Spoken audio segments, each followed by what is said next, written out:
Hello there. Hi, it's me, Scott. It's your pal. It's your pal, Scott. I stole that. I stole that from day 9. Hello. So yesterday, let's see, 2 days ago, we had like a super productive night. We were like, yeah, 2 hours. We're going to bang this out in 2 hours. We added WebSocket support to Heat. It was awesome. I went to bed. I woke up. It was a brand new day. Then yesterday we streamed and everything was a disaster. It was all wrong. And by the end of the stream, it kind of seemed like that I was not going to be able to do the thing that I wanted, which was have simultaneous WebSocket and Socket.io support on Heat. I just noticed something scary about this monitor. I hope that's the wallpaper. And okay, it's just the wallpaper. This wallpaper has like a weird line in it that made me think my monitor over here was dying. That makes me so upset that I have to change the wallpaper, I feel like. How are you? Also today, let's see, what else happened? I had a call with Twitch with one of their developer relations people about Heat that went okay. It was not someone that was like involved. How long have I been live? I don't know. Does uptime work? Uptime. 1 minute. I've been up for 1 minute, Draclin, and 34 seconds. I didn't put it in the channel. I didn't do the thing. Thanks for doing that, Draclin. One day I'll learn, perhaps. Maybe I'll make a bot that does it. Talked to Twitch, it was fine. It was more of a developer relations person than like someone actually associated with the contest. So how about announcing it? I forgot, you know, I got my checklist of things and I forgot. It's not like there's that many people on Discord. Don't you get an alert? Aren't you busy playing Rocket League? So anyway, that went fine. It helps you win. Oh, I appreciate that. I give you like the eye of the tiger. And then I worked on a proposal all day and I had a breakthrough and an idea that is still not resolved at all, but it's at least like a, I hit the microphone, excuse me, like a little kernel of an idea. Oh yeah, let me get the, well, by all means, let me get the bevy up. Hello, bevy. I do need to put some more, passive things on screen, I think, with Heat. That's one of the ideas, which maybe today we will do something that uses usernames. Okay, so yeah, regarding the saga. So first, it seemed like I did get WebSockets working simultaneously with Socket.io. Weirdly, that worked when I could connect to both of them, served by Heat, from this client from Node.js, but it did not work in the browser. And as of last night, I was kind of out of ideas. I tried a bunch of random things, ran into problems with AWS, etc., etc. It was not a fun time. But then shortly after the stream, I had a realization, and I poked around, and I did some reading, and like the problem is this: there's a phase in the WebSocket lifecycle called the upgrade. And so you initially make a normal HTTP connection, and then this upgrade step happens, and it's what turns you into a WebSocket. And that upgrade kind of seemed like where the problem was, but I didn't really know what to do about it. And I had thought by giving a path parameter to the normal WebSocket server that it would help. It did not, because of this thing that is dumb. And I did find, so I found a Stack Overflow question that was kind of related, or no, the Stack Overflow question was related, but the way that person handled it felt a little, let's see if I can find that particular post, because it was helpful, but their solution was, I think, a little overkill. Like, I don't think they quite got to the root of the problem and just sort of came up with something that worked for them, which is totally fine. So much in Discord today. Important conversations. Man.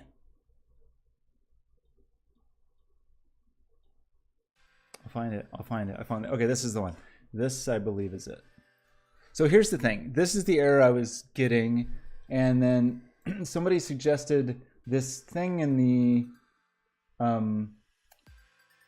WebSocket documentation, which I had glossed over, but it is specifically about multiple shares sharing a single server, multiple servers sharing a single server. And the trick is this is in this upgrade function. Now, what is lame is that kind of without you telling it to or whatever, because Socket.io is just sort of like it handles things for you.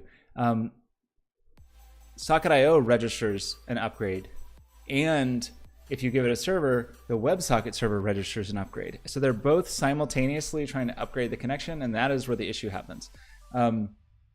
This person's solution was this, which was to like unregister all the upgrades and then individually keep track of the one for Socket.io and the one for WebSockets, and then try to differentiate them based on their path. That seemed a little weird to me and a little bit fragile. So I tried to dive in a little bit, and here's what I discovered. The two upgrade functions are these. This is the one that Socket.io registers, which has this little check right here that says, hey, is this mine? So the first thing it does is say, does this belong to me? If so, it does the handle upgrade.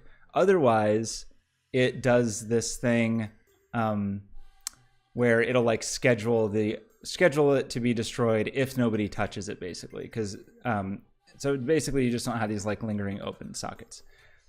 So the good citizen in this case, which was a little surprising to me, was Socket.io, not the WebSocket server, because the WebSocket server, let's find that.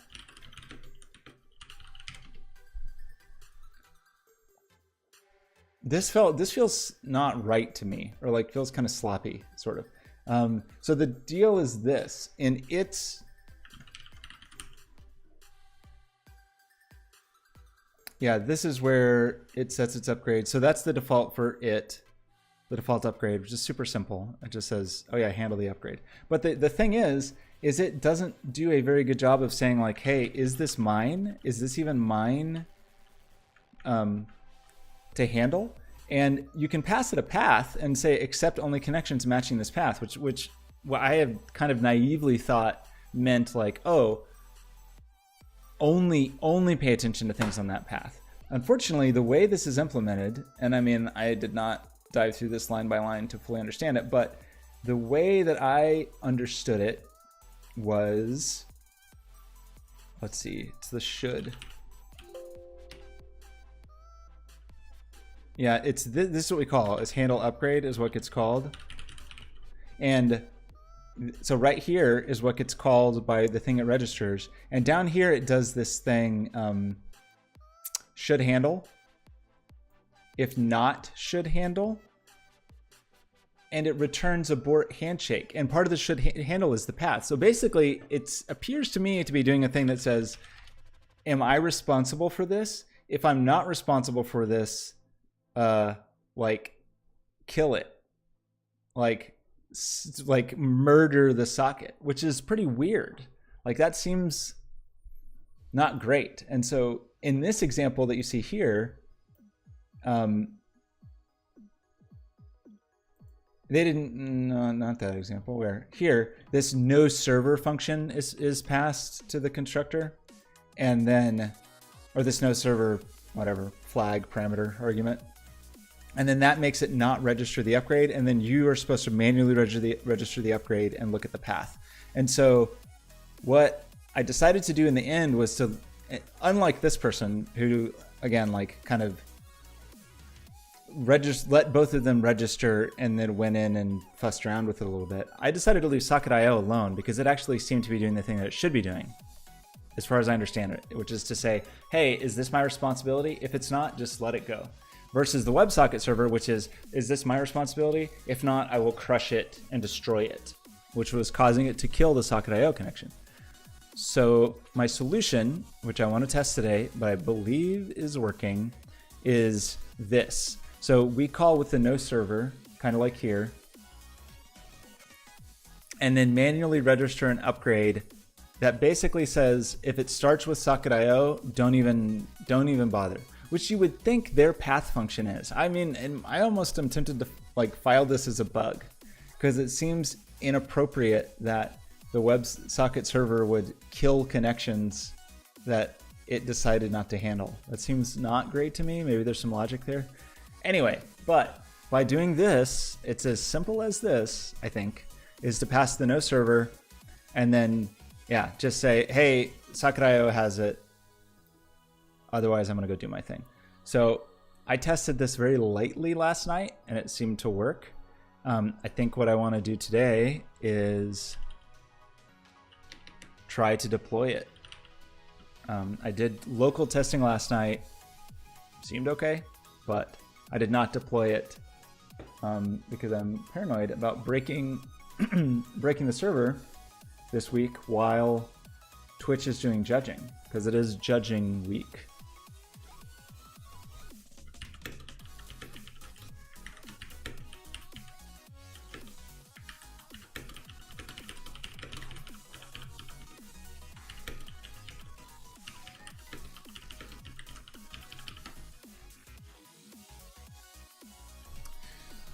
Well, the baby looks so sad, just slumbering at the bottom of the screen.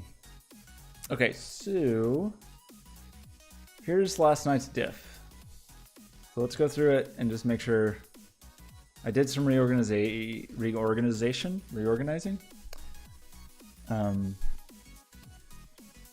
This just got moved. I did rename a few things, so those are just renames. Some comments. We turned this back on. We had previously removed it when it seemed like WebSocket support was destroying everything on AWS.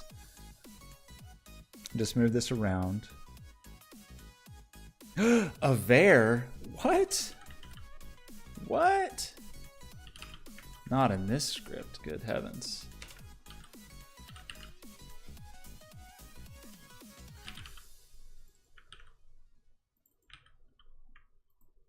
I think those can all be consts. See if it explodes. No. Oh, wait, what happened? Oh, that's just because I'm not running a local Redis server. That's fine. Let's, though, due diligence. Let's run it.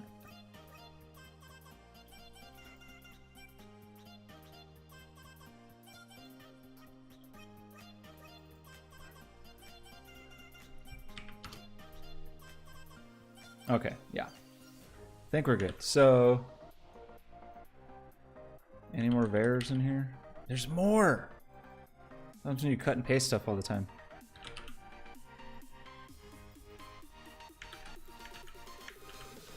I mean, these are really all consts. These are not things I update, right?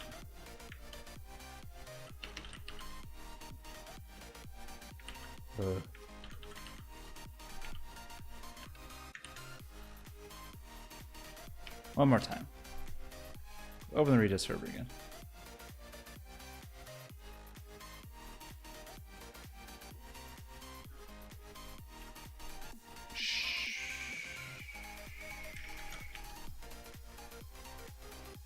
Okay, appears to be okay.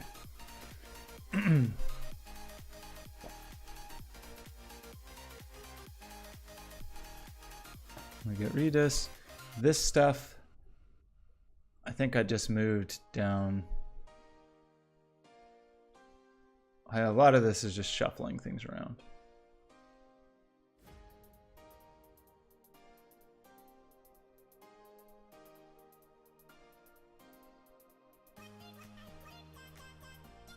The old source code shuffle. Which I kind of wish that Git handled a little better in terms of making a diff that made sense. So this is the real magic. That's all that really matters. I did catch a bug when using this arrow syntax. This is not the this that I wanted it to be. So the short and easy solution was just to do that, but that was another minor bug that I caught. Okay, I think this looks okay. So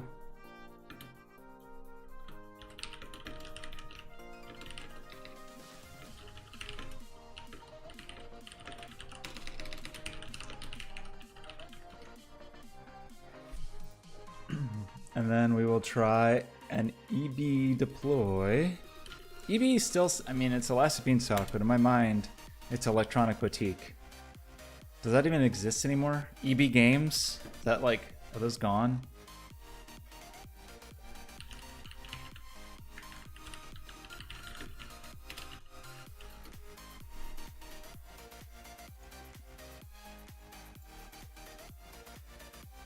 Oh, did GameStop? Man, it was founded 42 years ago as Electronic Boutique in King of Prussia, Pennsylvania. Headquarters was in Grapevine, Texas.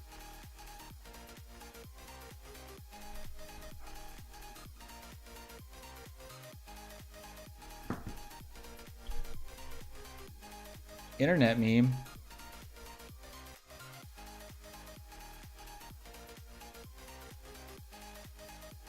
Ah.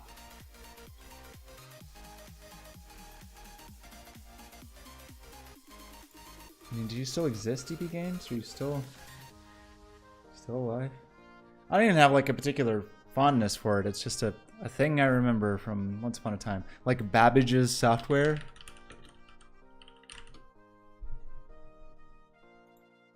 Man, also GameStop?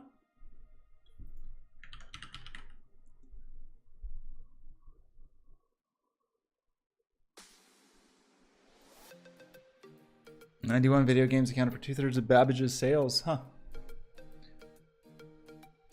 It's like GameStop swallowed them all, and then now GameStop will be swallowed by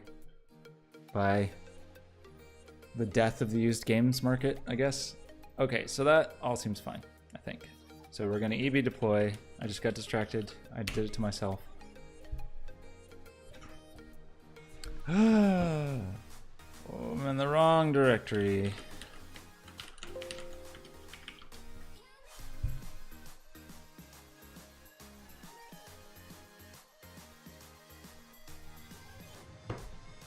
Let's go to the old dashboard.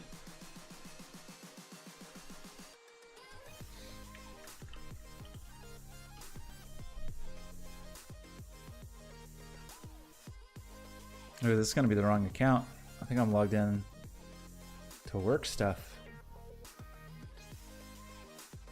I am indeed. Sign out. Sign in as me. Look at the baby is like falling off a mountain. The baby. I've been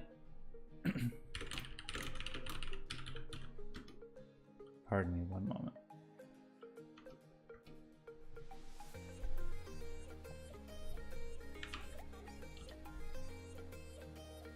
Okay. So I've been like paying for this S3. There was a project that we delivered. That might have been 2015. 2015 or 2016. Maybe it was 2016. Anyway, project that we delivered for The Economist that I think I've shown on the stream before, and it was huge. Like the master file was 50 gig, and so we had hosted it on AWS so they could get it, and it's just been sitting there. And I've been paying like $1.60 a month to Amazon to host this file. So today I was like, enough is enough. I'm gonna download it. But man, it's going real slow. It's going so slow. 15 hours remaining. I don't know. I thought like CyberDuck does direct S3 connections. Anyway, okay, so we need to go look at our dude. I need to download it this month while I'm already over my data. Let's see. Okay, that seems good, right? That seems okay. Can we feed the baby? The baby is feedable. Can we, here's the real test. Can we go into this Joker?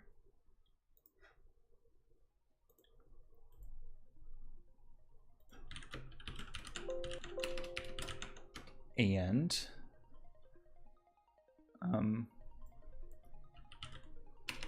EBS, HTTPS. Can we use this client to connect to both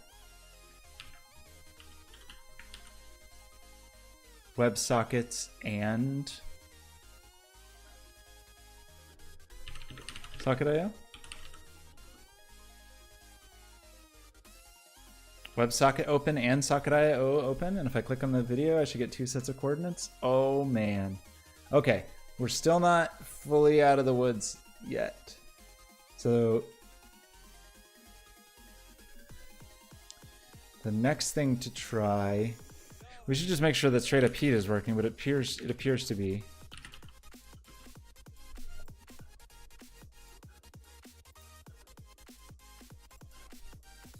Yeah, heat seems good. So I want to test hello with a WebSocket connection. So we basically just want to, now the test is to see if we can do this in the browser.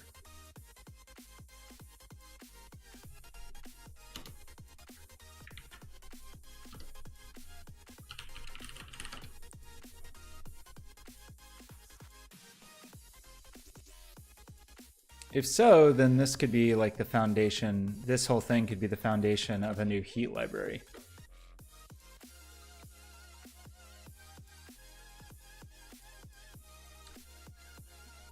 I'm lost. Hello.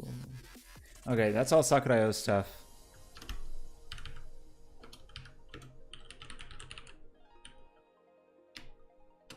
Raw WebSockets.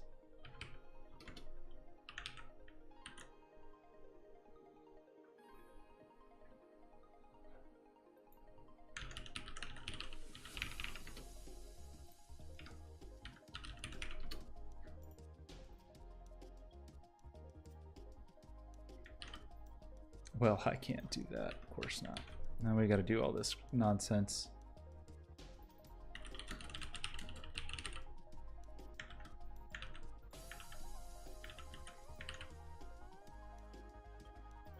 We could also spell it correctly.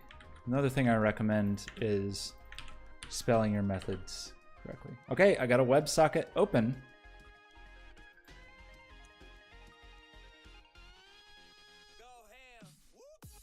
Unexpected token O in JSON.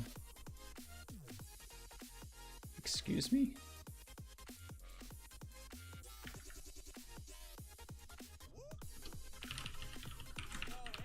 Am I accidentally sending some nonsense?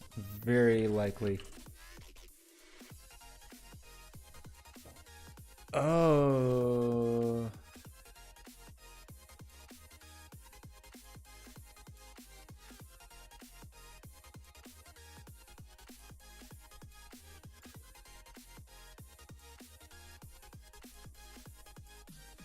Now wait a minute. I'm confused here. So the click data we're logging is from here. Down here, oh, we need message and then message.data. So we were not actually seeing the right thing previously. Let's see. Okay, we're a little closer here because we need to parse message.data.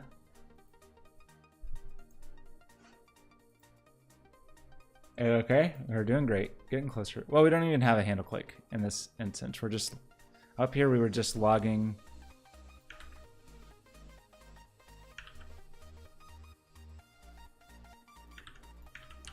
So these should be identical with the exception.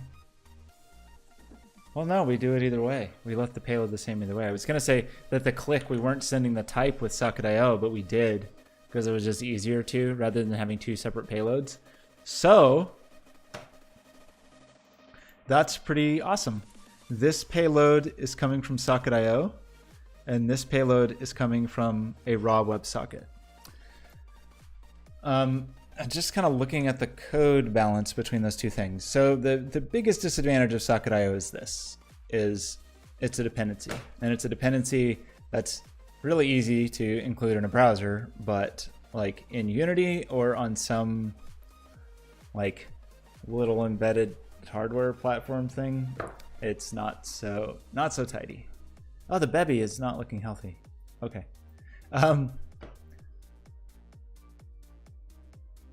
And I also have a proper user ID here. That's another special thing. So, and then this is the code that matters really. Like, we create a Socket.io instance. When we connect, we emit this, which just means like, hey, this is the channel I care about. It's maybe not the most elegant way to do it, but it works. And then we listen for click, which is a specific kind of event rather than message. And then down here, we have to wrap it in a function to call, kind of, excuse me, because it's a little annoying when it disconnects and reconnects. It's easiest to just kind of reinstantiate. So that little wrapper's very slightly annoying, but not horrifically so.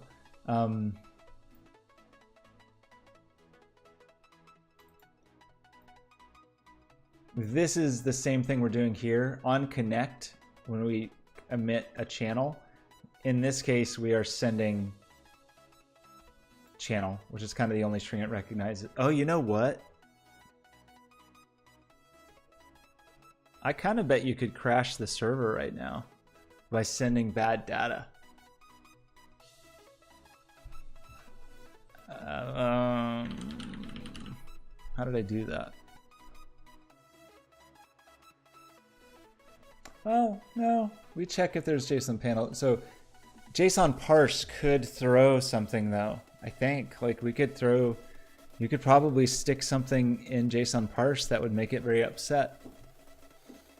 So it would probably be smartest.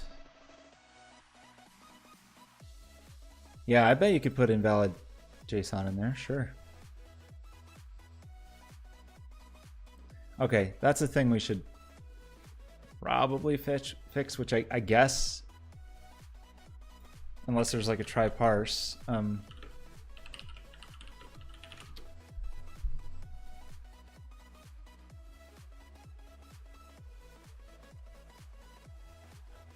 Yeah. We could try catch, sort of seems like the easiest way.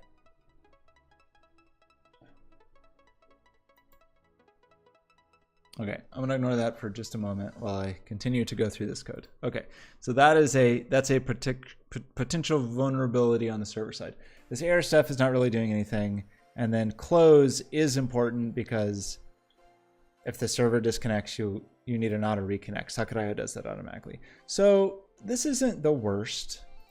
It's not that much more complicated, and we could wrap it in a library, and then you would not need any Socket.io stuff. Okay, let's fix this thing that I think is a vulnerability, which probably just looks like a try catch.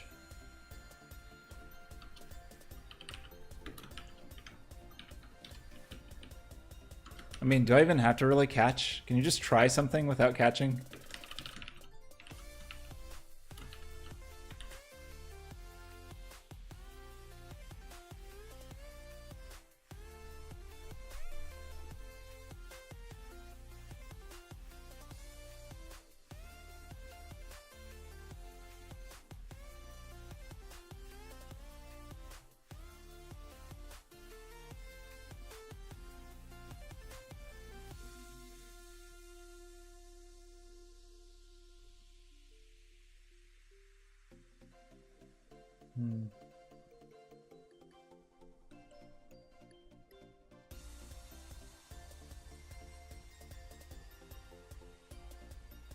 I mean, I don't care about. I think I'm okay with this really. Like, is it valid to have an empty catch? Is there an appropriate way to do that?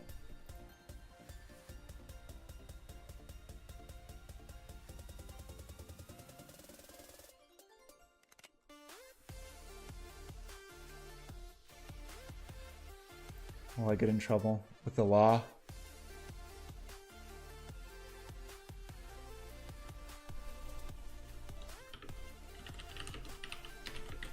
I kind of just want to say, hey, if you send me something If I don't care about, then I don't care about it.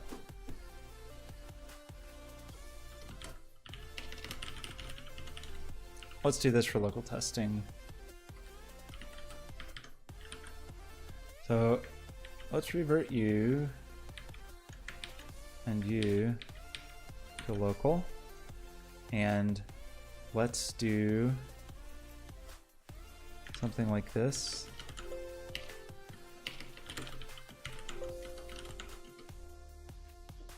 Did I actually finish the thought?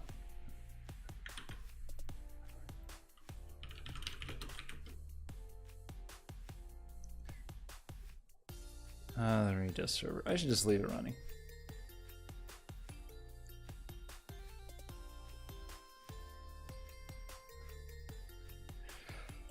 Okay.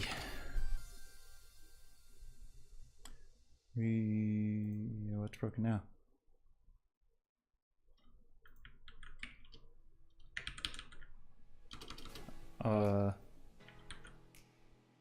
Cool.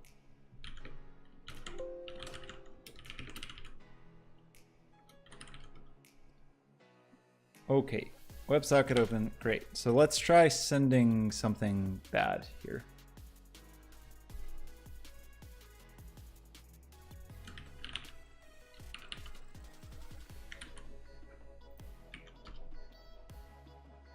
Bad, it says, but it didn't crash. So I think we're okay with this little change.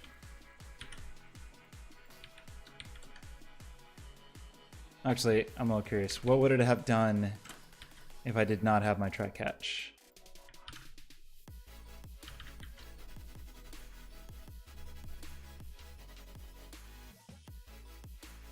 Yeah, unexpected token. Okay, so it would have. We had a crashy bug. And now we are safe.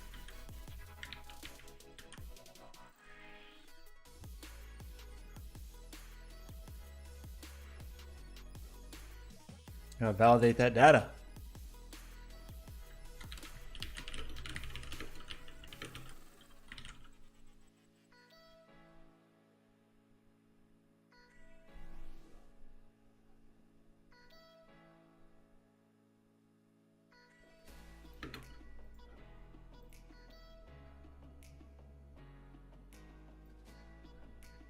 Okay, so now we need a new...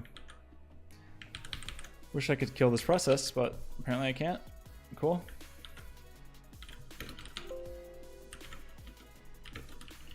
Let's deploy again.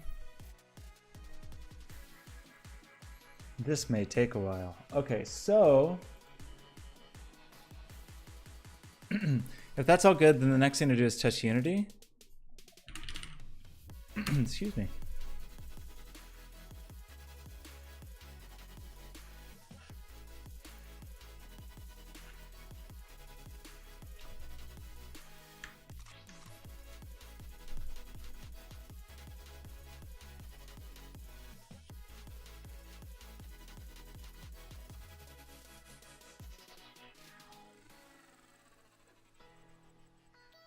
Come on, Unity, buddy. You can do it. So I believe we had made a pass a couple nights ago on the Unity side to do the direct WebSocket join, I think. And I think that if we just update the URL,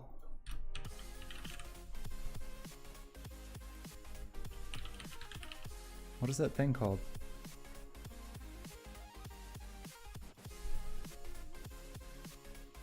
In here, if we do a WebSocket server,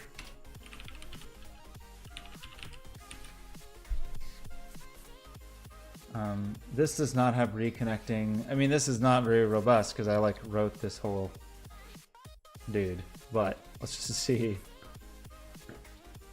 It's better than, I think it's better than nothing, and I think that this is better than the bridge. Okay, heat seemed to not be working for a minute, but now it seems okay.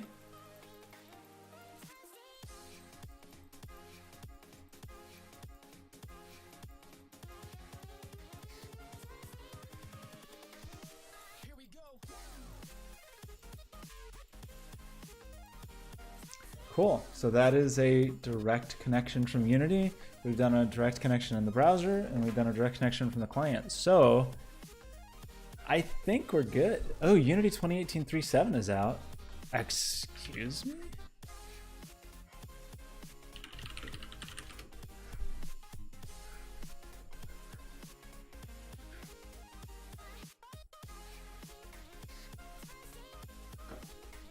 When did that happen?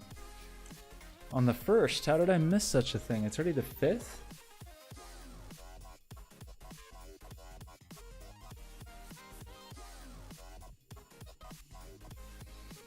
Oh, right. I did know about that. I knew there was some sort of horrible Unity security vulnerability. Some like remote code execution thing. I did not dive into it though. So, okay. So we're just all fixy stuff here.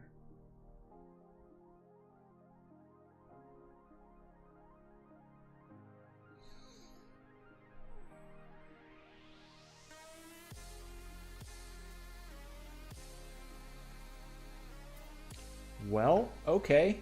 What about the beta archive?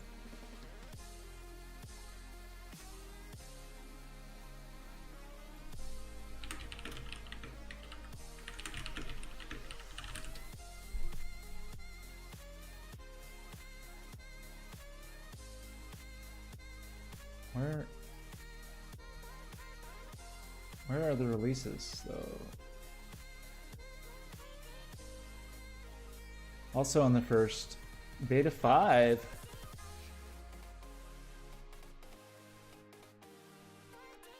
Magic Leap support.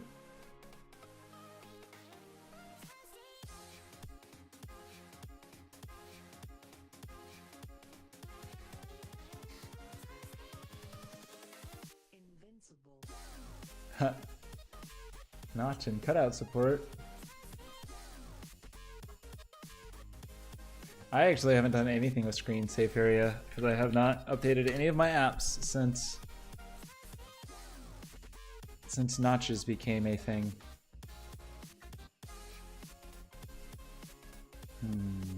Okay. Okay.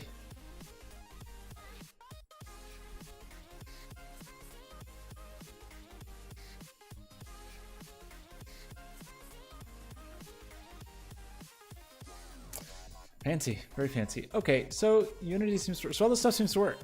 So that is good news, right? If we go look at the old to-do, that was a big thing. The opt-in user ID is a thing. Draclin, are you... Draclin's just in the thick of it, but I need some clicks in just a minute.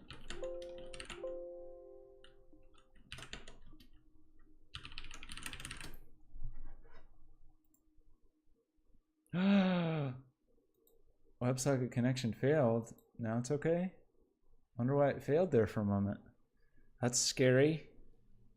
That makes me feel scared. I could certainly see that there, I mean, man, you know, like all that stuff is not very robustly tested. Any of the Redis stuff, any of that stuff. Like we're going through Redis because that's the only way we're talking to when we're broadcasting to our WebSocket friends. It comes through the Redis pub sub, so that must be working at least to some degree. Okay, so that's me. Here's what we should do. Let's do this. Let's log in as bot made this. Nice winner. That's pretty great. Shh. Dark Souls, huh? Okay, let's log in as bot made bot. Hello, bot. No. Where's the password? Got it. Got it.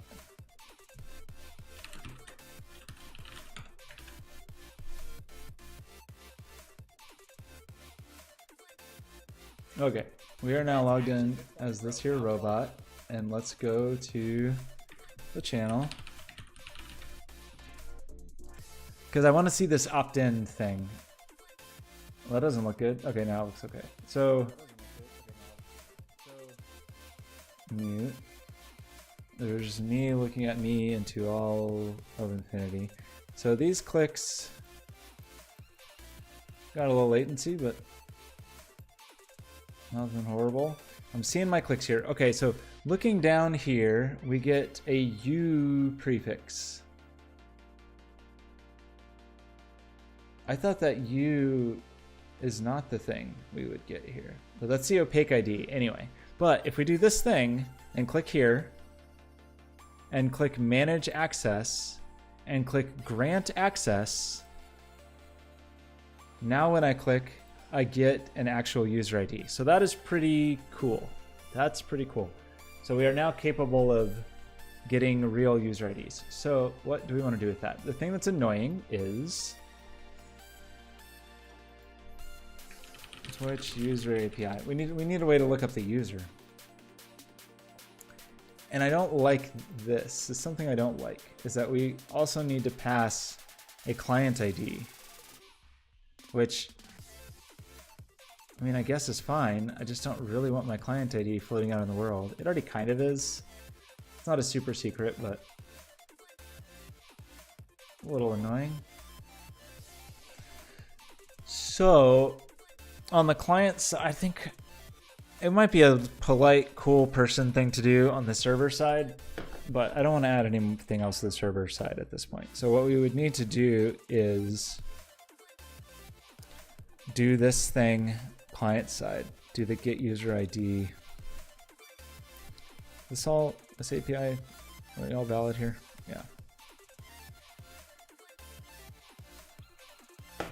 Let's get user with OAuth, but we can do this and it will just tell us this fun stuff. So we've already done this before. We've done it in, you know, that one thing that is called, what's that one thing called? Postman. Okay, so we need to make this happen. So we set two headers. I don't know what these headers are though. Like,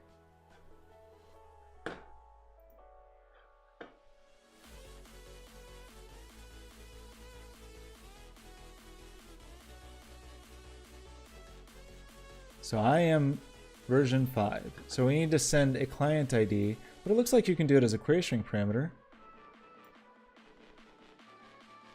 But what does that accept?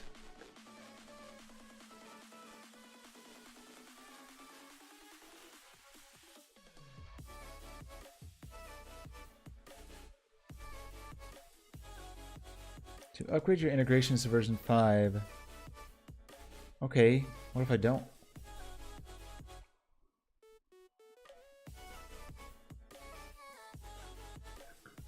Okay, well, let's just assume that's the thing that I'm supposed to do.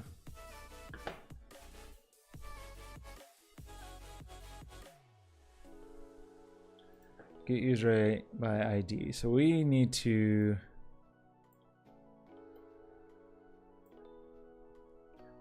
manufacture this URL as a, like, whatever it is, an XHTTP request.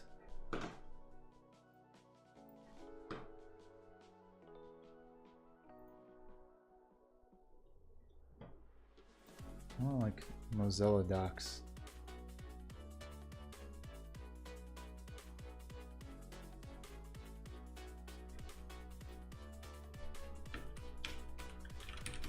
Is that not the right thing?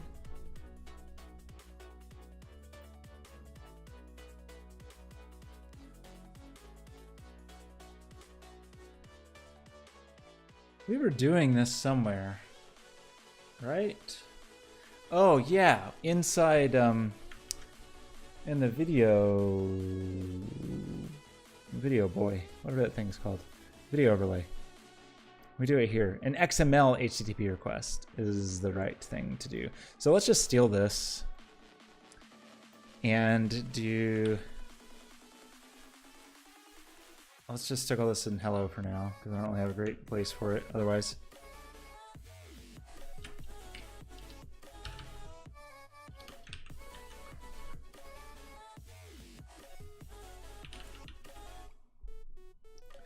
So the thing I just realized is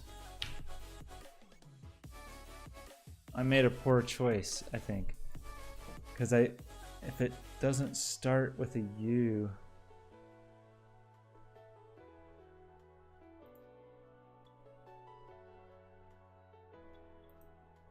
so the opaque ID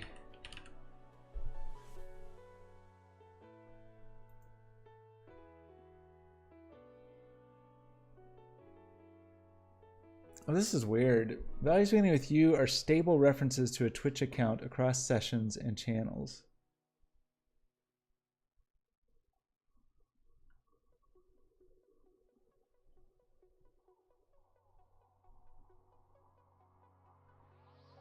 Oh, that means you haven't logged in. I see.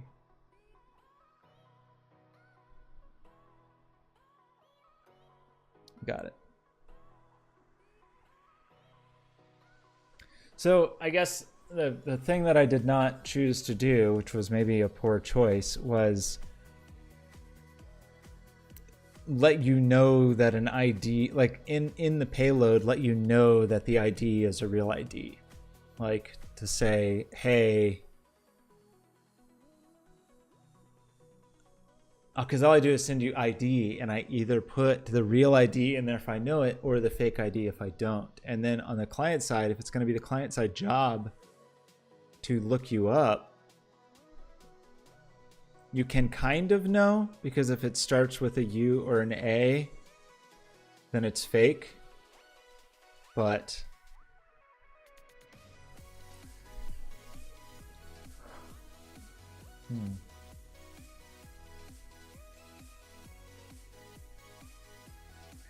there's the opaque ID, but then there's also just user ID. I don't know what I want to do about that. So we make the payload where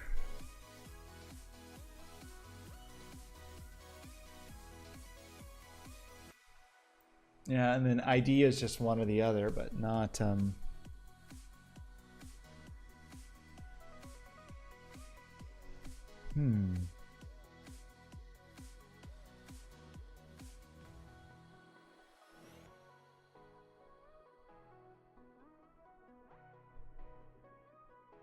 I think I'm just gonna leave that for now and not overthink it, and we'll just handle it here.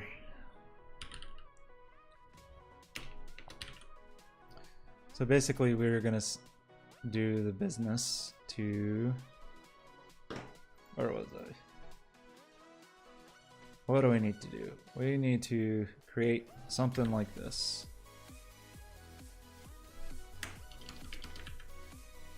So we need a couple of headers.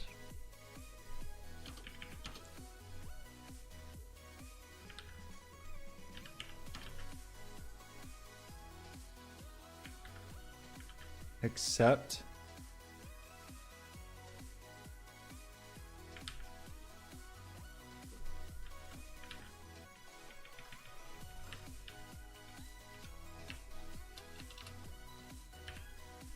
And client-id, which will be my client ID.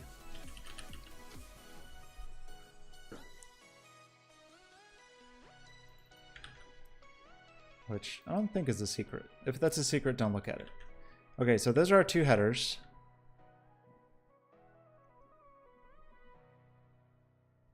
And then this is the URL that we want.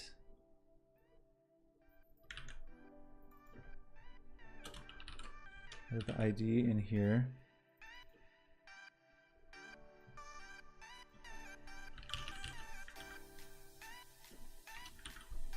Okay.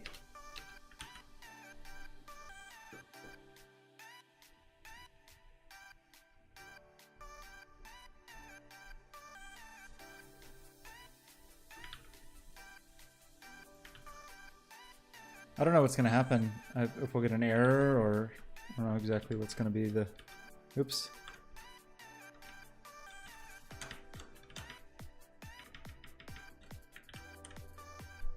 And then we're going to send the request, and so We'll just have to do that anytime somebody shows up, but that's not the end of the world, I think. So where was our friend?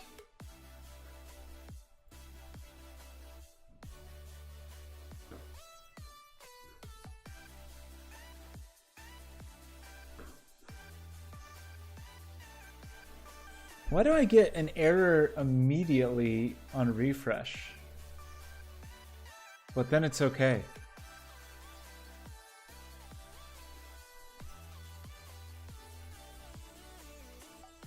Makes you nervous.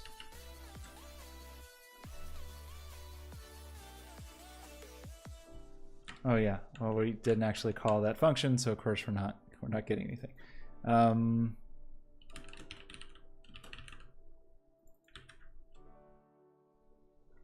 Or whatever.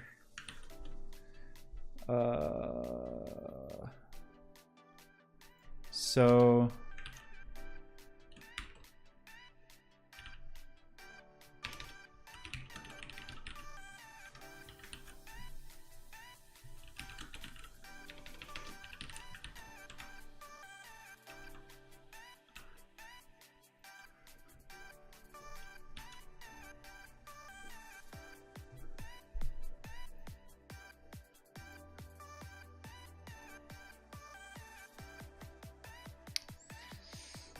okay, so it's not the fastest thing in the world, but it does work.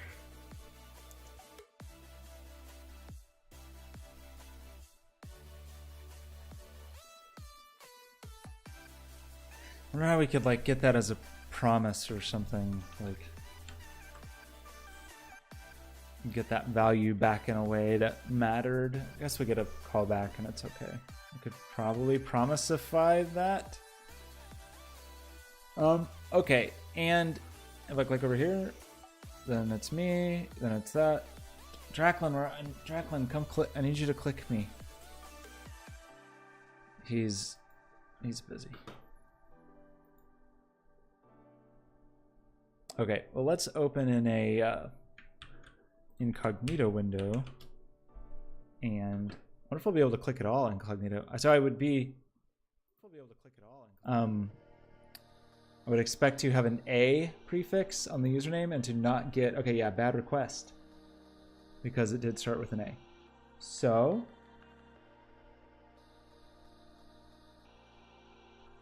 I can get usernames. The thing is,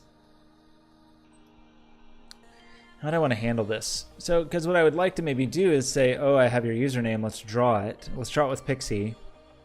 But I won't have your username immediately.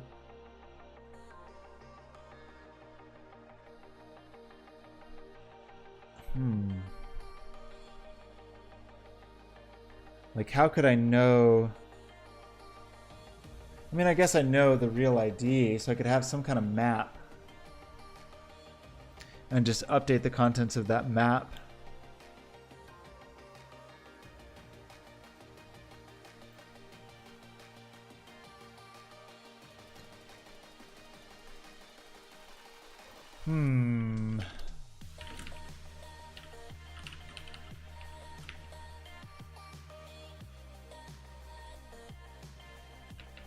Oh, I think we just do starts with.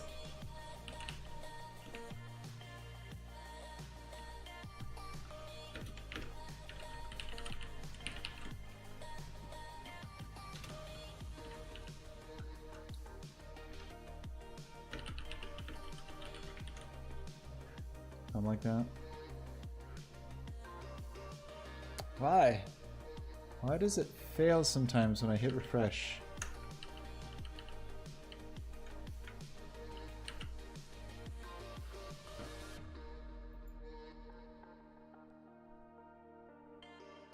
So this is a, yeah.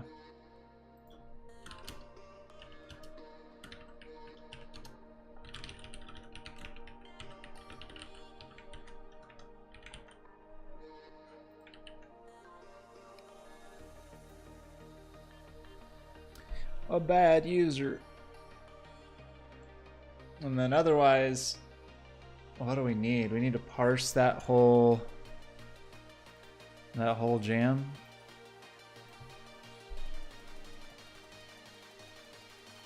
Okay, Draclin. Oh, Lilybite. Hello. I thought you were Draclin. Lily, are you clicking me? I see your clicks. Somebody's clicking. Lily, were you just streaming?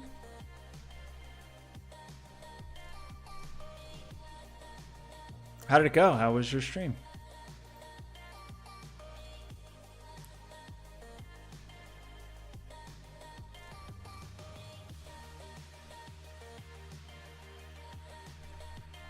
I'll take it. I'll take it was okay.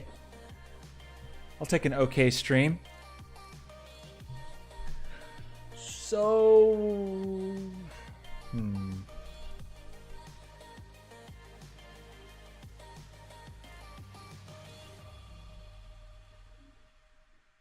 What's the trick here?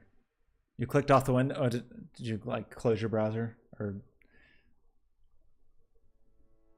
do something horrible? Whatever. Who knows? Who knows what's on your desktop? You could have clicked anything. Okay, so we can get the user ID. I think that would be in this response text here, and so we would do something like.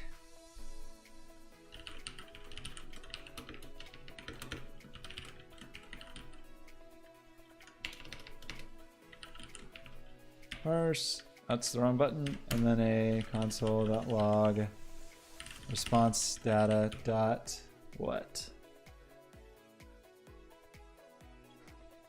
Display name. Or name. I think I want display name.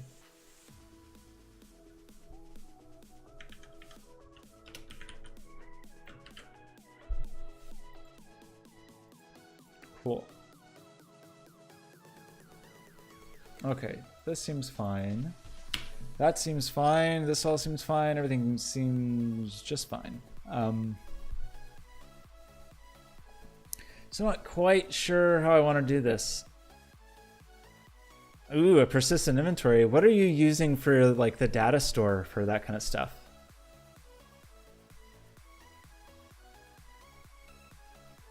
Where does it live? Off in outer space.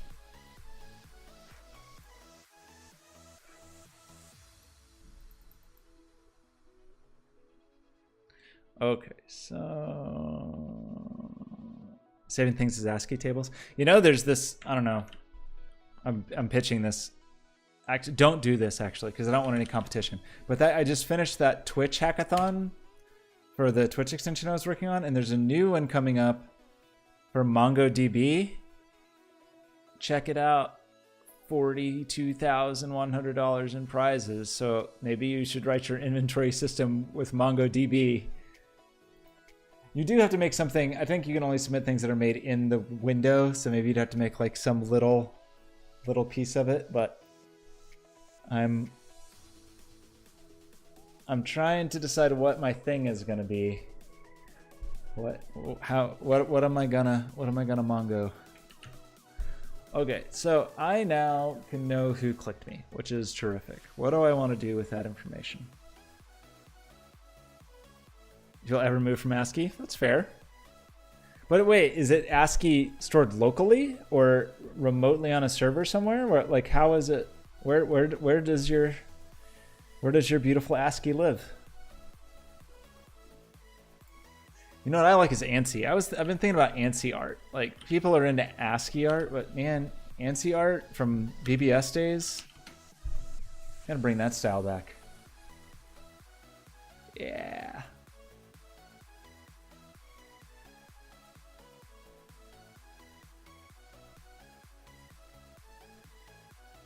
Look at that. Amazing. Look at this amazing ANSI art. Oh, it's so good.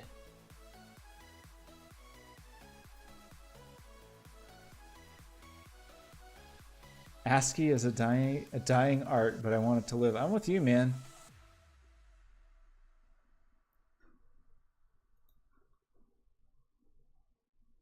A little bunny. Love it. I love it.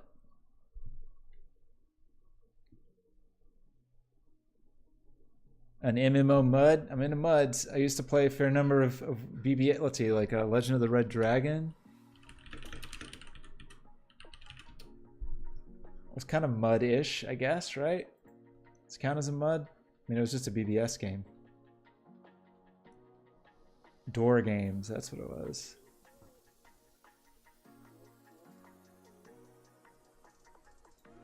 I need some Legend of the Red Dragon ASCII art. I mean ANSI art.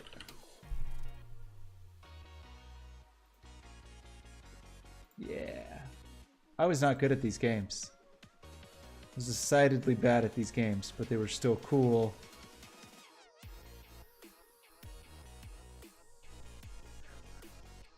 Telnetbbsguide.com. Ooh.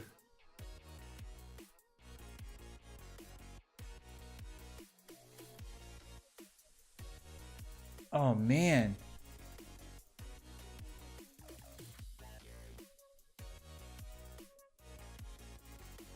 Oh, I love it. Can I like who's got oh look at that title screen.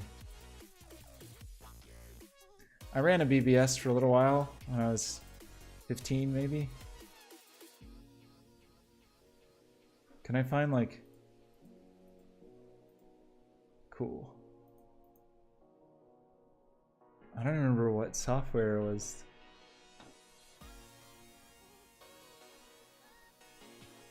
I tried this weird GUI based one for a while with a Windows client. It was not the best. I don't even know if I would recognize any of the names anymore.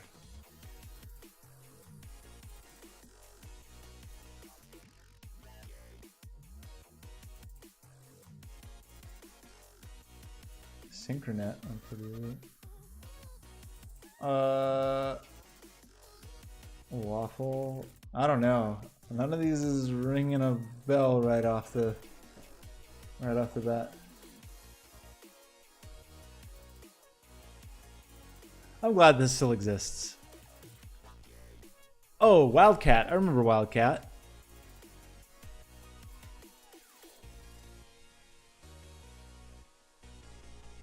Maybe it's time. Maybe it's time to like get out of this web nonsense. Go back to dial-up bulletin board systems. That's when things were good.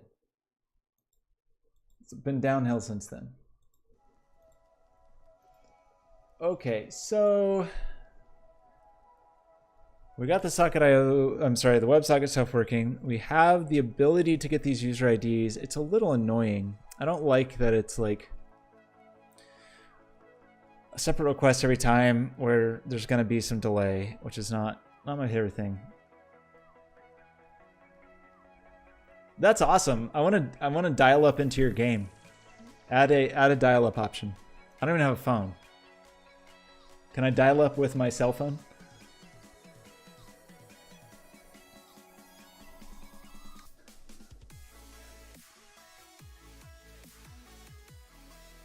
Lily, how are you a WebSocket version? Hey, perfect. How are you feeling post creative schism? Like since creative split into its myriad children? Do you stream in science and tech? Like where have you been streaming?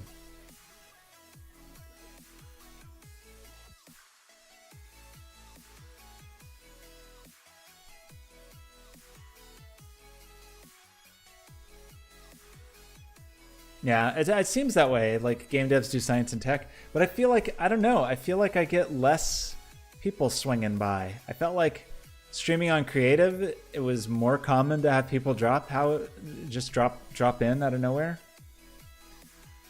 My personal experience on science and tech has felt a little lonesome. Fewer randoms. It's kind of a bummer. I had a call with the Twitch developer relations today, and one of the things that I mentioned was that thing about like how science and tech is like a slightly lonely corner of Twitch at the moment, or at least it feels like it. I mean, it's the only other place I would maybe, let's see, what's the other one? Makers and Craft.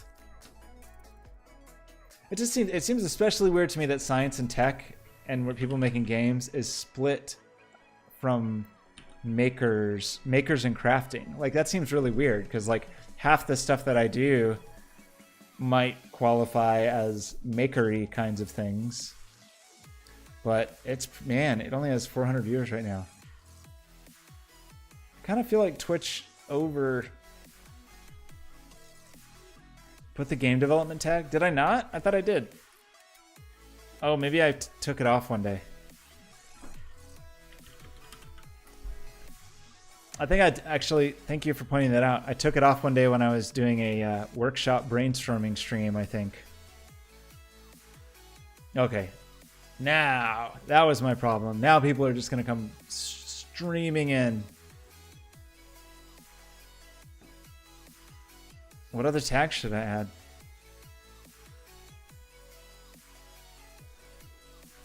Get out of the way, buddy.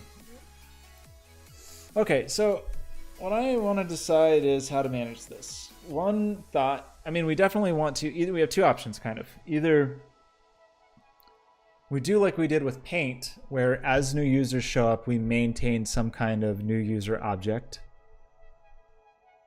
which is fine. Or we don't really worry about that, but we do keep a little database of individual people. Goober, it's going great. How are you? The baby is eating. I can see people's clicks now. I could, if people opt in, which is kind of a weird process, I can get their username. That's kind of what I'm working on at the moment, is getting people's usernames as they click on Heat.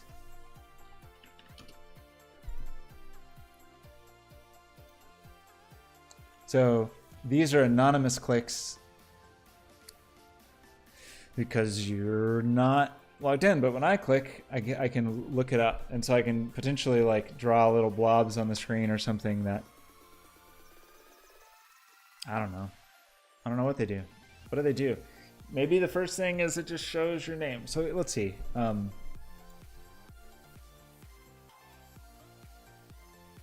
This is supposed to be the Hello World example.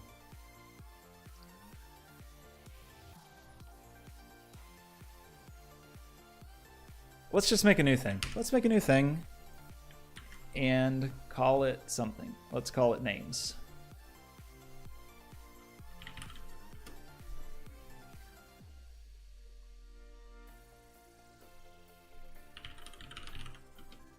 And in here, we'll do the thing, yeah. This will be called names. And what do we want to do here? We don't want to use the normal Heat library. We will just do our own thing.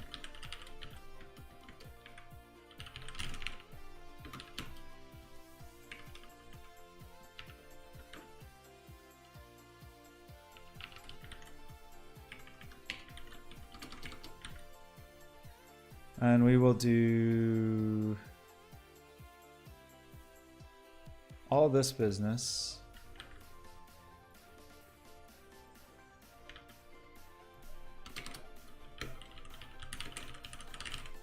Which will probably become the foundation of a Heat library at some point. We'll do the user lookups. Which actually probably also could just live inside Heat. And then I guess we just want a way to draw.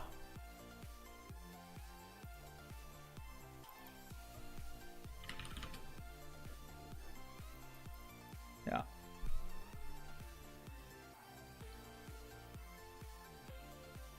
Right? Okay, so let's do this. So Pixie.js examples.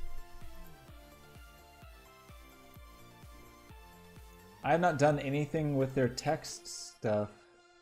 I want bitmap text though, is the thing.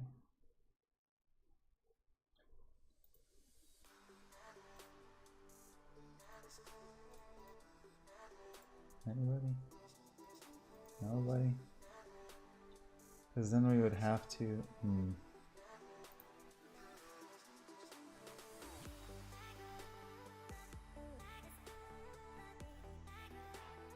Get some food. Enjoy your food. Because I kind of want to do something. I mean, just like a particle system with people's names, or like people can click and add their names. Something easy to start with.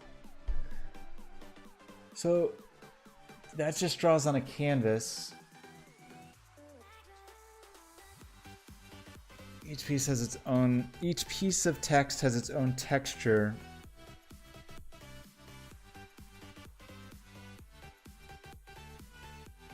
But this seems easier than having to manage a bitmap font. So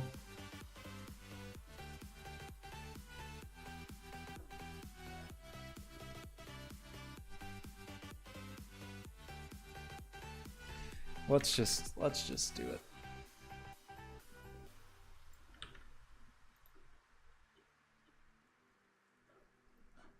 So where's one of our pixie friends? Don't need Socket.io anymore.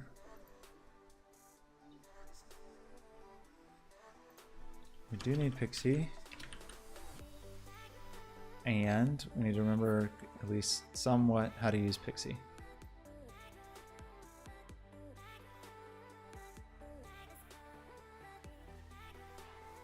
Yeah, we need main. Sure.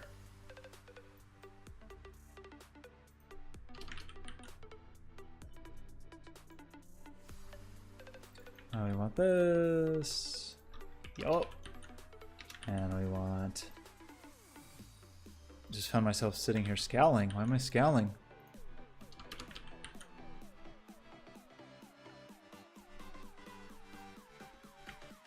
Okay. That's mostly what we want.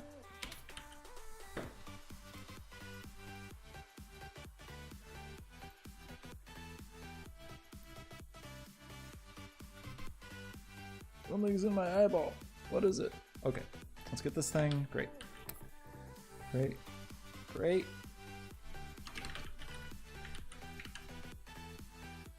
We have this. We now have Pixie.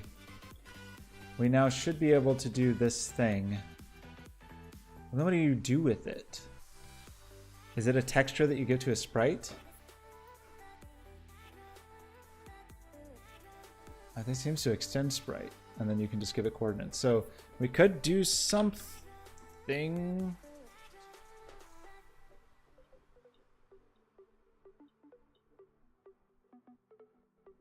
Okay, well, we can start fast and loose. What is the scope of app? Can I have that? I think I can, because everything's inside here. I got it out here previously, but whatever. Okay, so app. There's our Pixie app. Not the best names I've ever seen, but here we are. So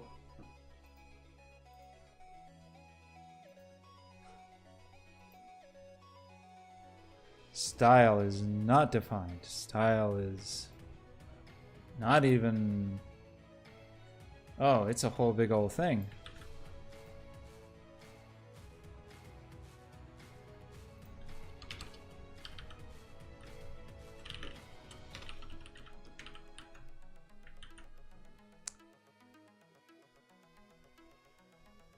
Yeah, lot going on in the Godot world. Are you still in love with Godot? Okay, so that works. I don't have my XY or anything, so that's a little annoying.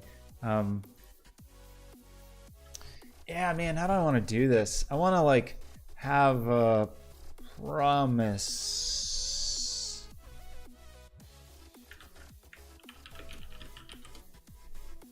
Yeah, how do you promisify this?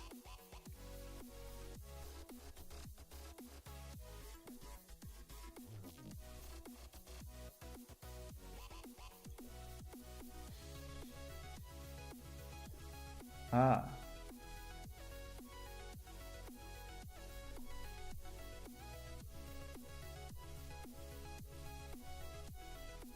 Yeah, that's good. It's nice to have tools that you feel good about. I mostly feel that way about Unity at this point, I think, where it's like I'm comfortable with it. It does the things I want to do. The things that it kind of doesn't do seem like they're going to improve. Okay, so this works like this. You would pass it a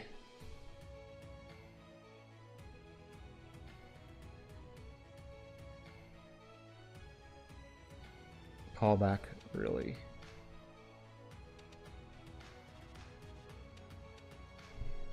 Okay, so that's just like, hey, take a callback, and then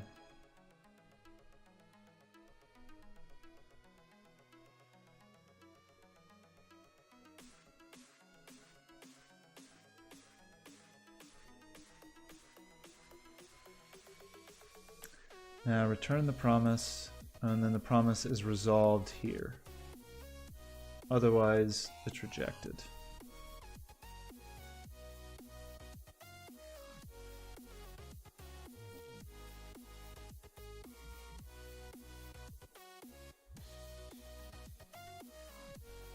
So that would be not too hard, but also kind of annoying. Let's try this thing first, because I don't mind this. That'll just be a callback, and then if it starts with this, we'll just call back with ID. Should I return there?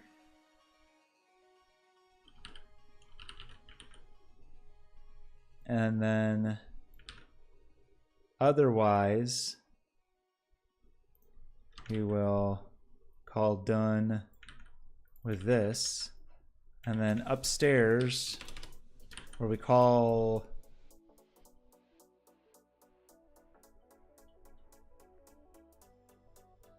where we did this, the get user, we will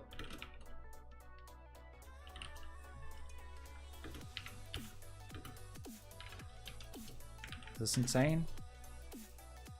And then I would know, because I believe my scope is happy, and I can do, oops. This is not gonna be normalized. I need to multiply this time. Yeah, where's all that nonsense?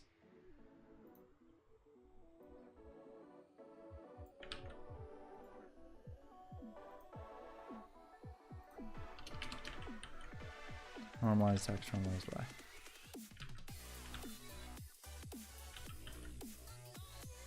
Wait, no, that's not what I want to do. Dang it. That was the wrong one. The draw click. I want to do this. Screen X, screen Y.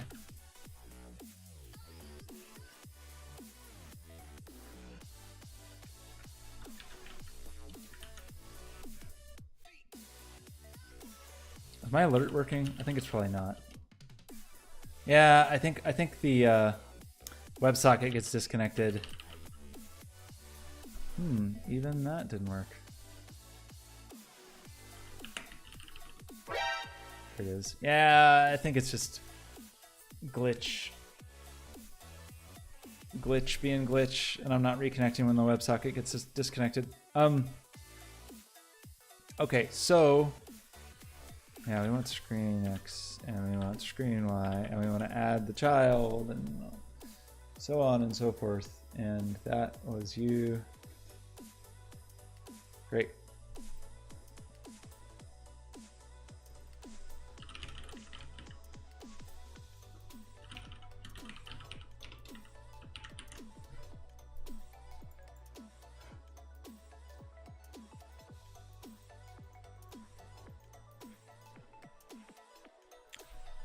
Okay, with a lot of options across multiple lines. Terrific. Let's just draw this instead.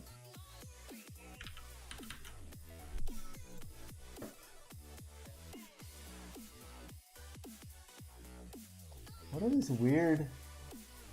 Why does the capital M have horns like a beast? We have too many.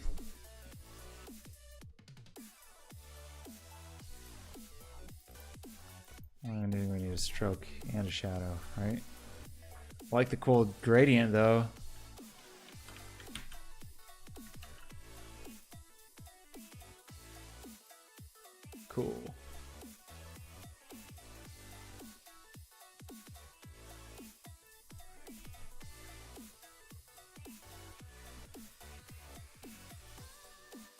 Then what? Then it like fades away and dies? What happens? What happens when we click here?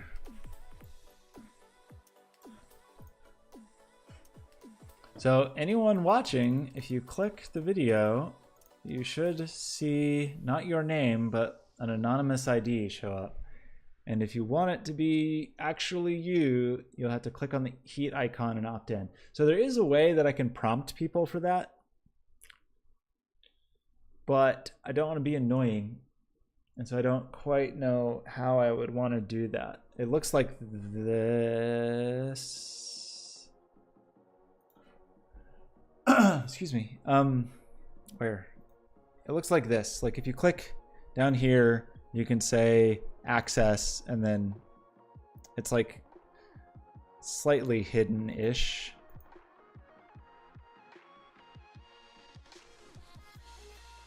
But that will show bot made this. Yes, and I see some anonymous clicks here. So if you have not opted in, you get these weird anonymous string. Oh, Goober's in. Goober is authenticated.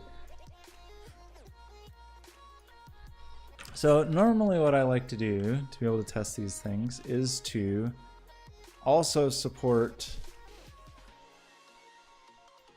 we need some event listeners, because I also want to support test clicks. Not you. And then call draw click.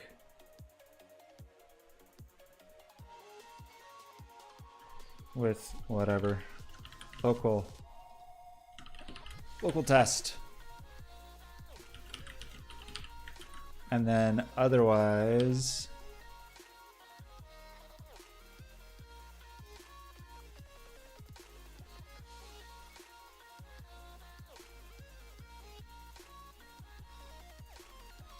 we want like a draw click.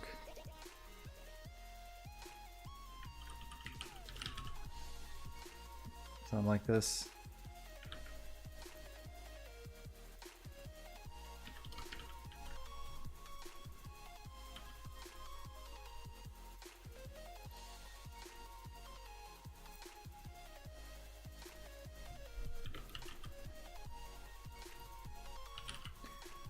Click X, click Y, and user, and that will just all be this exact thing. No, it will be this exact thing. And it will be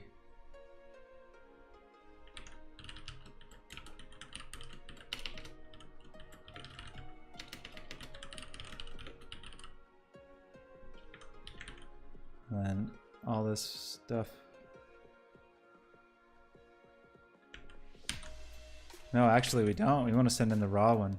We just want to send in, because we need to do this in here so that it can be normalized in both cases. So, okie dokie.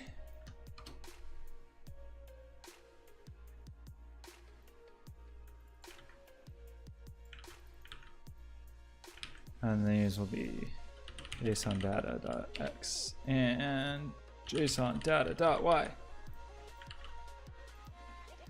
Okay, so there's my local test. And then there is, broken. I broke it. Super duper broke it, because that is not, wait, now that is correct. What's wrong? 96. Draw click. Not, what am I doing here? Outrageous. Okay, now? Yes, okay. So we can make that happen. Very exciting. So what do we actually want to do with these now? I kind of want them to explode. That'll be a hassle with the way these work. These are individual canvases, which is not great. They also shouldn't probably... I'm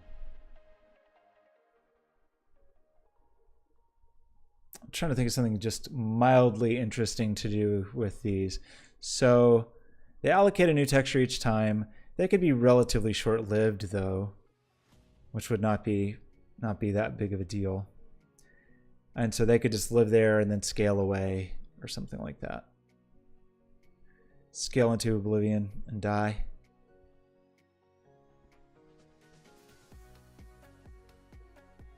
We've done a lot of that. Let's see. What's our time looking like? I don't think I'm going to stream too much longer because I did the thing. I did the thing I intended to do. But let's at least make these where they are born and die. I think let's do it. I think we can do without a lot of these things.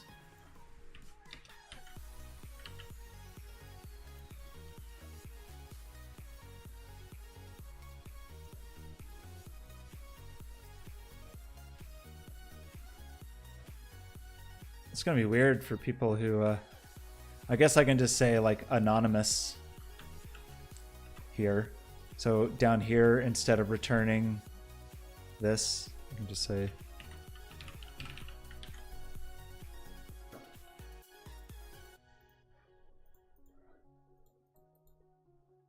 oh yeah, where'd my, I got rid of my anonymous window.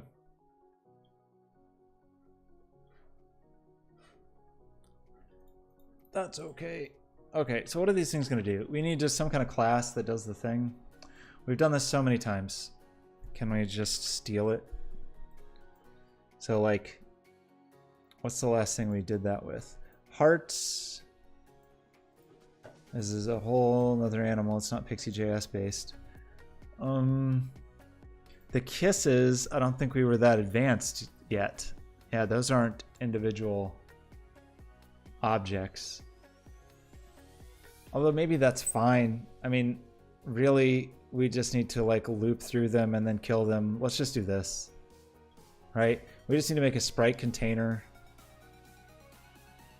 It can't be a particle container though. It just has to be a container. Which maybe means we just do this thing. Let's try this. Let's try the render loop and let's try to just mess with everything inside app.stage. So like app.stage.children.length and this, and I don't know. I don't quite know about that. The thing that happens is in the kissing booth land, we just throw in some additional fields. I think looks like birth and death are the only two that are really relevant. So when we make our text, not you and you, where do we do that again? Yeah.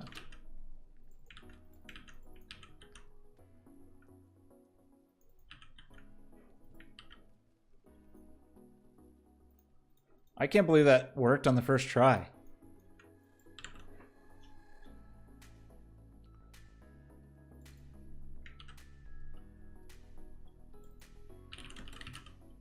I saw some anonymous clicks.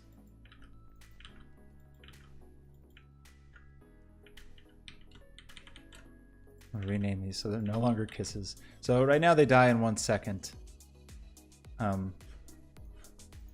And the bebby goes and tries to eat him. Probably turn off the bebby while we're doing this.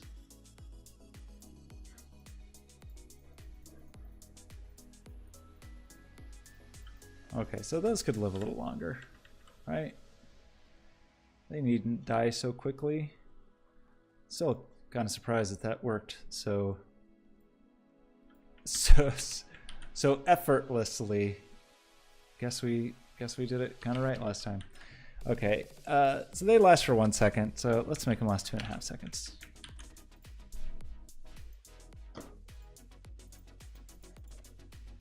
They don't look great as they scale.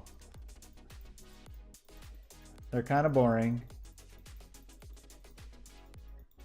They're definitely not efficient. Like, this is not an efficient way to do things.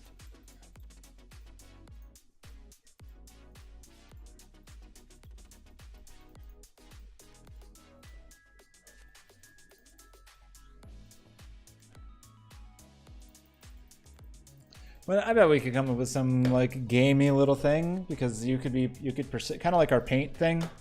Like paint persists and knows who you are over time. So this could do that too. Ooh, that's bad.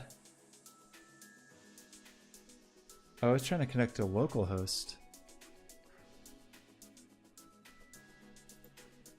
Hope that's not pushed. It appears to be pushed.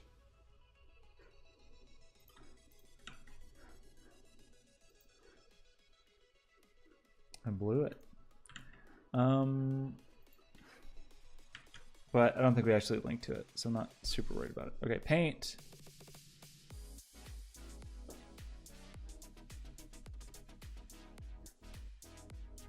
How do I do this? It's gonna look weird. And you, my friend, should connect. Oh, is everything local broken because it's Heat.js? That's the problem? Yeah, okay, that's fine then. So we can just discard that.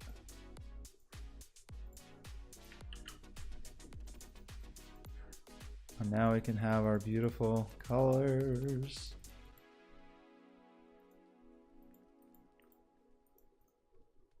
Draclin didn't like this one, but it might be my favorite one. So we could do something like along these lines, but by like maintaining actual users. Okay, so names. So that was working. Let's just test it quickly. Where? Thought I had a window open for.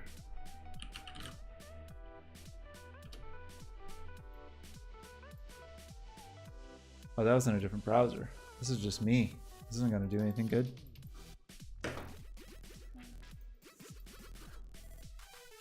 Okay, we can try an anonymous one.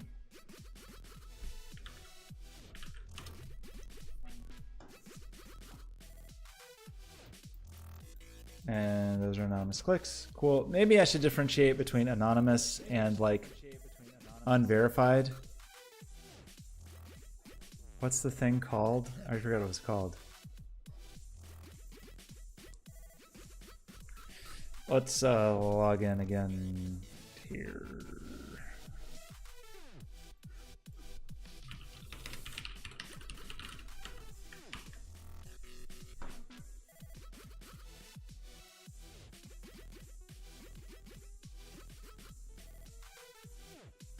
Hello?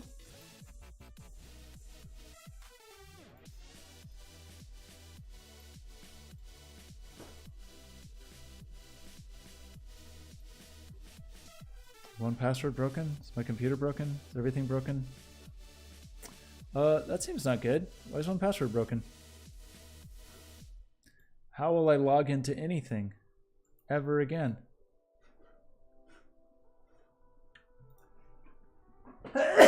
Pardon me. That wasn't a very good sneeze. Not very robust. Okay.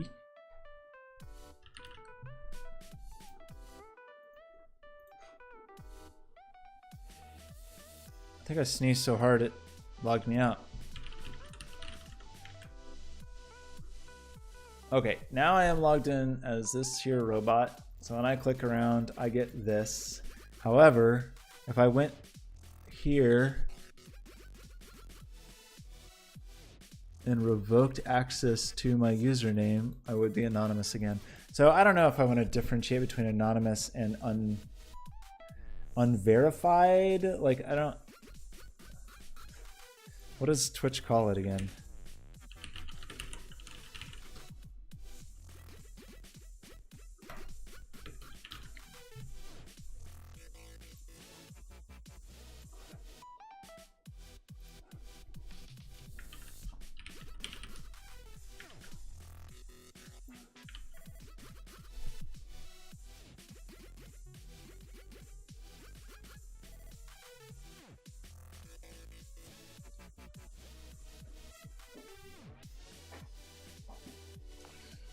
Identify. So we'll say anonymous and unidentified, maybe? I don't know. Maybe change this at some point.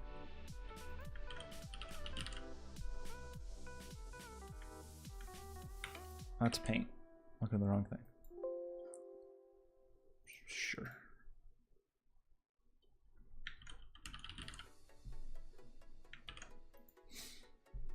So, how do we do that? Yeah.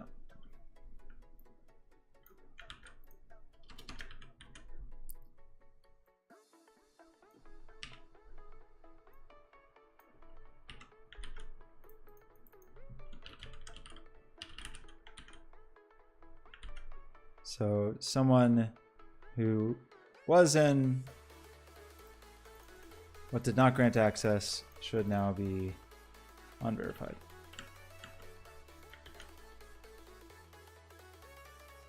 Cool.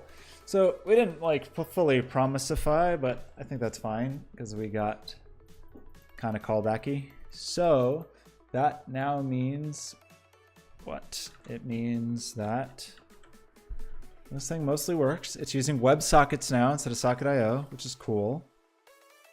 It should know how to reconnect.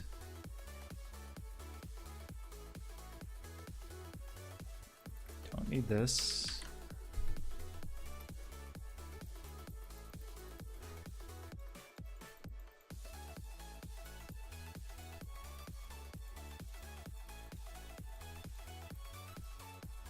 So on the 7th, I think it is. I'm a little confused about it. So on the call today, it sounded like they were rolling this out on the 11th, but then I got an email today that said the 7th. But there'd be a new developer experience with some new backend extension-y kinds of features. So maybe we can look at those and see if there's anything cool. But again, I don't want to deploy a new version of Heat until judging happens. Which I thought is why they were waiting to the 11th, but who knows? Maybe they're not on the same page over at Twitch. Is there anything else I want to do with this right this moment?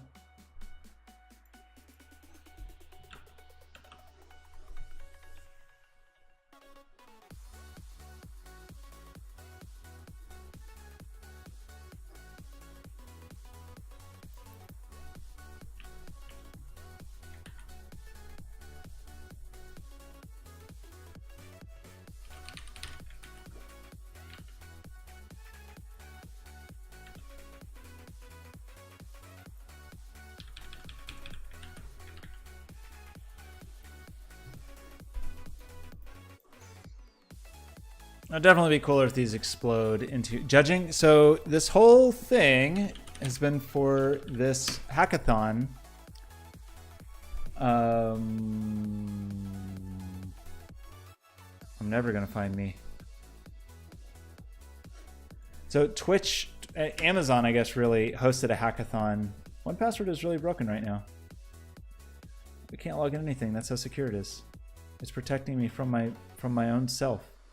What was it called?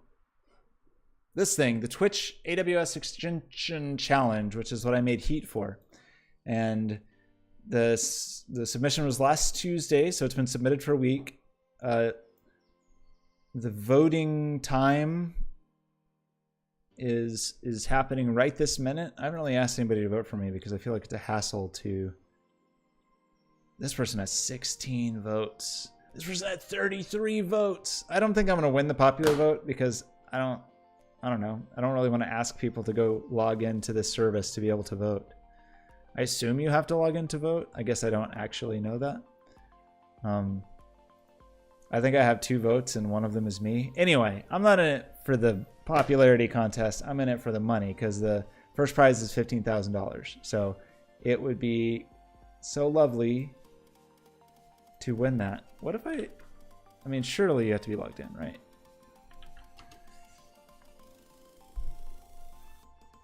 Yeah, you have to log in.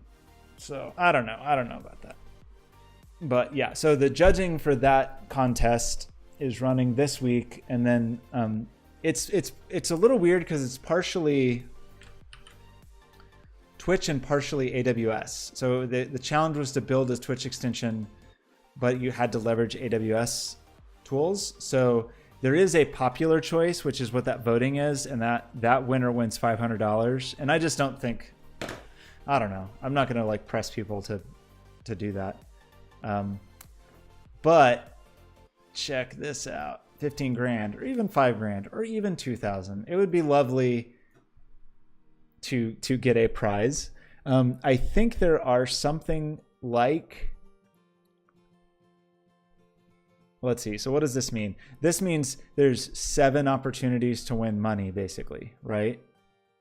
Because honorable mention is for 4, and there are, I forgot, like 50 something. So you have like, the odds aren't that bad. Like you have kind of a 1 in 8 chance to win. So I feel like my odds are not that bad, especially considering that there seems to be some duplication in the submissions. Like there's a fair number of them that are about closed captions, for example. I think there's 3 or 4 that are about closed captions. So that's even fewer. So maybe it's even more like 1 in 7. And then the actual judges are, I think, partially Twitch, partially Amazon. So yeah. So there are 4. Kind of looks like there's 2 very high level Twitch people, and then 2 AWS people, and then 2 other Twitch people that are maybe not as high level. I mean, this is just me reading into their titles. So these are the folks that will decide who walks away with the money. Okay, so let's try this. I just want to make sure this works in OBS. So let's close this, and now people can just have their names fly over the screen. That's pretty silly. But, okay, admittedly, this is not the most interesting example of this, although I kind of like it, because it's kind of weird.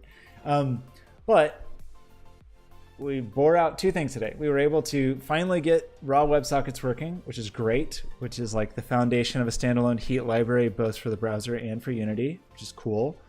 Although unfortunately on the Unity side, that means like continuing to write my own WebSocket client from scratch, which sucks.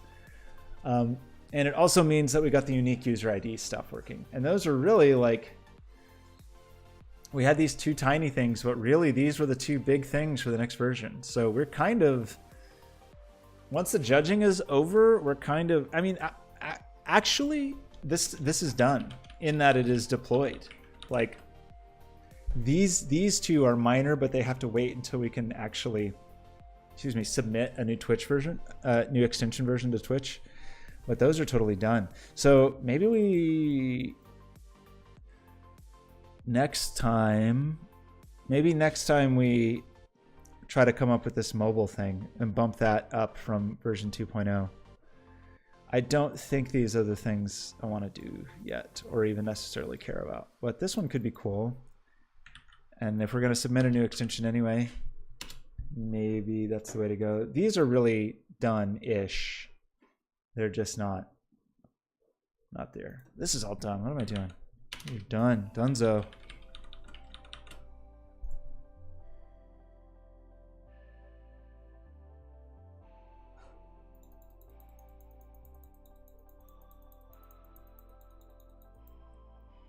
We just got to do something interesting with the names. I think it'd be cool if they just sat there for a second and then exploded. And we could do that. I would not want to do that with this implementation, because this might, the way I understand that it works. Thank you. Yeah, I think some of the examples turned out pretty cool. I think I will, rather than run through them all at this moment, I will just throw. Can I find it?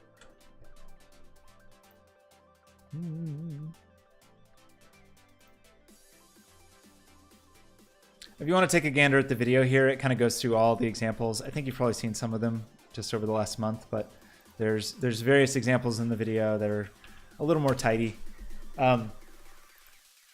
So yeah, we'll try to get the mobile thing working, and then we'll try to come up with a more interesting thing to do with the names. I would like them to just erupt.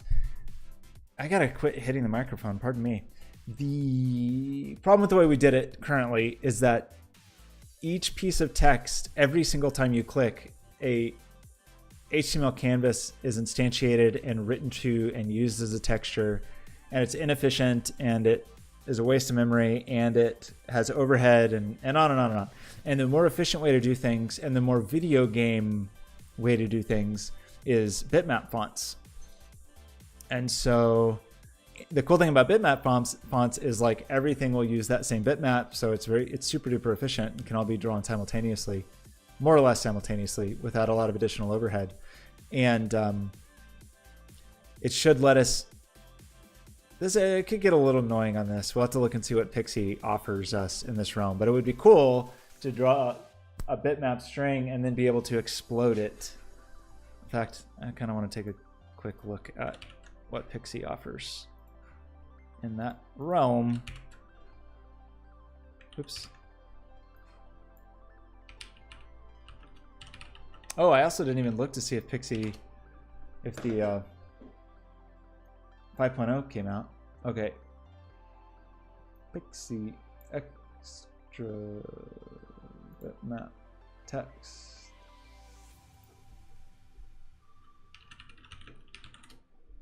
We want the 5.0 documentation. This is the dev docs. So I think that's what we want.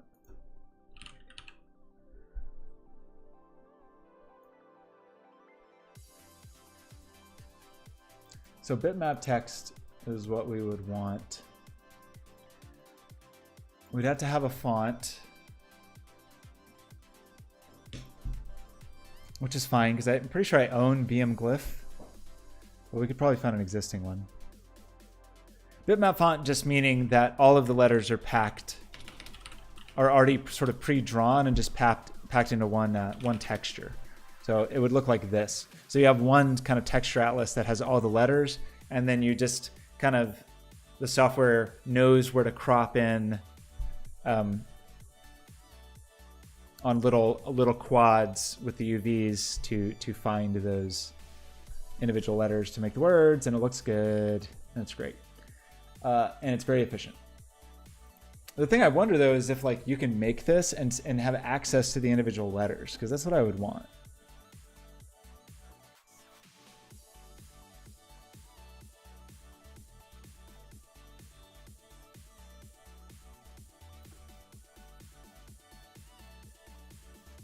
I think I own BM Glyph. Maybe it was years ago. My license may no longer exist. What I want though is I want like all the babies. Like I wonder if children contains individual sprites or something.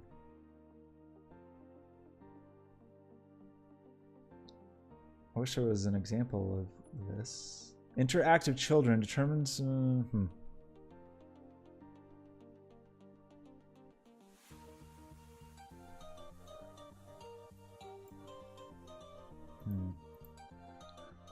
Oh, what was that thing that was how to win?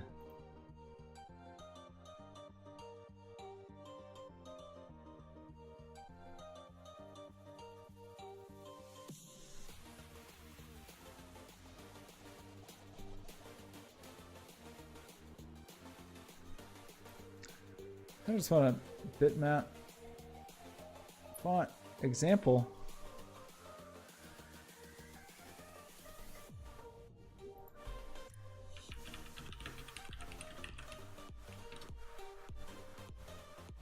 That's different than there's like, I want 5.0 examples and not 4.0 examples, but, or 4 point whatever.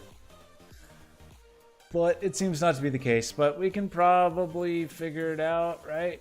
Can't be that hard. Let's look in,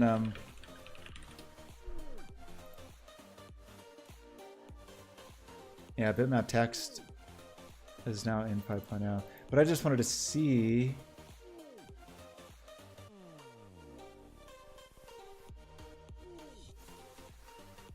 Not extra filters, but I just wanted to see if those extras, like examples is what we were just looking at.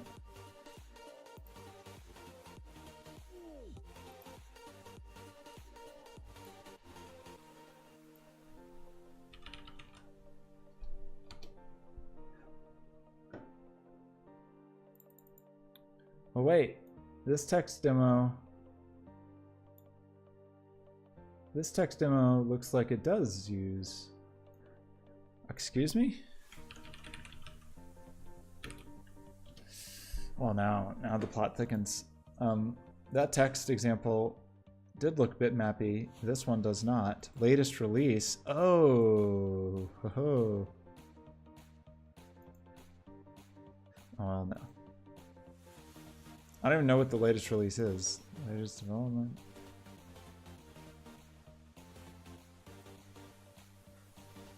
Well, that does not seem to be basics text demos text demo.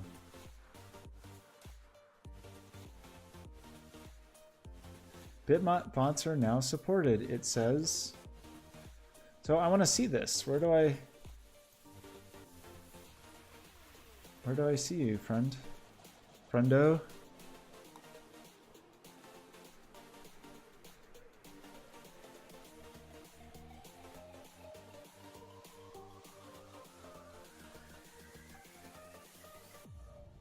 Well, that's kind of lame, though. Let's get up pages. So, why is this not that?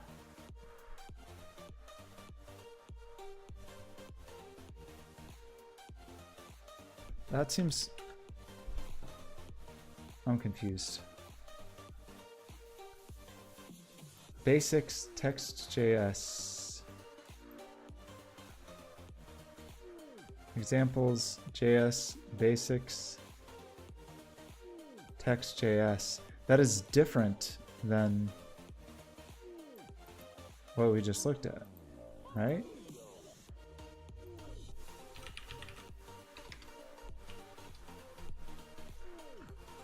We looked at JS demos, demo text.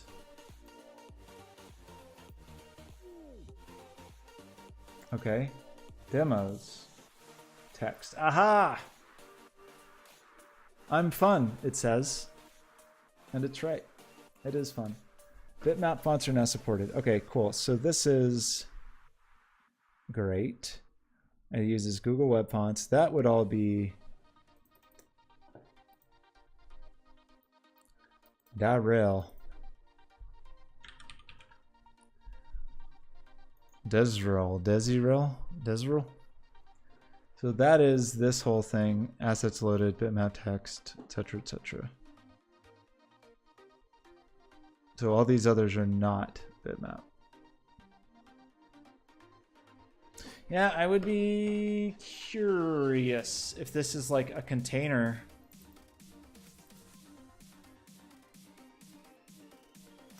That you could mess with, because that'd be cool.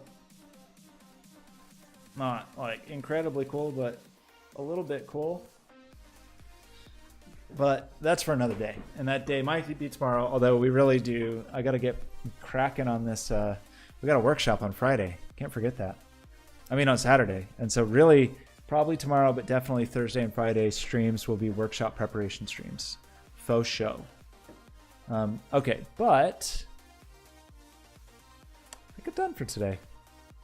Is heat working? Yes. I can be nourished by my own name. Goober, thanks for stopping by. I appreciate it. Thanks for helping me test. Thanks to Lily. Thanks to Draclin. Thanks for anybody else who rolled by. I do appreciate it. And I hope to see you again sometime very soon. Have a lovely evening.